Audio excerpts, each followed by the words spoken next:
me demande souvent, quelle différence entre sexe et genre? À quoi servent les études de genre? C'est simple. Le sexe est une donnée biologique. Il est défini par les caractéristiques génétiques et physiques d'une personne. Tandis que le genre décrit ce que la société, à une époque donnée, définit comme féminin ou masculin. C'est la célèbre phrase de Simone de Beauvoir, « On ne naît pas femme, on le devient ». Chausser les lunettes de genre permet ainsi de pointer parmi les différences, celles qui ne sont ni biologiques ni innées, mais socialement construites. Le genre est donc un outil d'analyse très utile pour comprendre comment se construisent les inégalités entre les femmes et les hommes. Prenons un exemple. C'est l'anniversaire des jumeaux Léa et Léo. À première vue, pas de différence. Chausser les lunettes de genre permet de débusquer les stéréotypes dans l'éducation des filles et des garçons.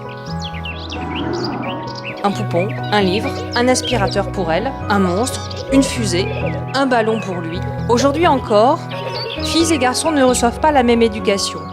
Dès le plus jeune âge, la société définit des rôles pour les filles et les garçons en leur attribuant des qualités et des comportements différents. Ces stéréotypes influencent fortement la manière dont filles et garçons se projetteront plus tard dans leur vie personnelle et professionnelle. Des femmes et des hommes sont en réunion.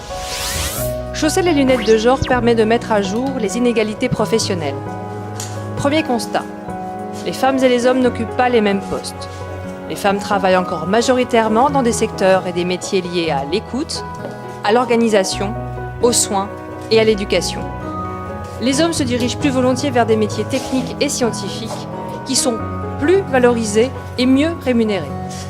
À statut équivalent, les hommes gagnent plus que les femmes. Dernier constat, les hommes conservent encore majoritairement responsabilité et pouvoir. Et à la maison ?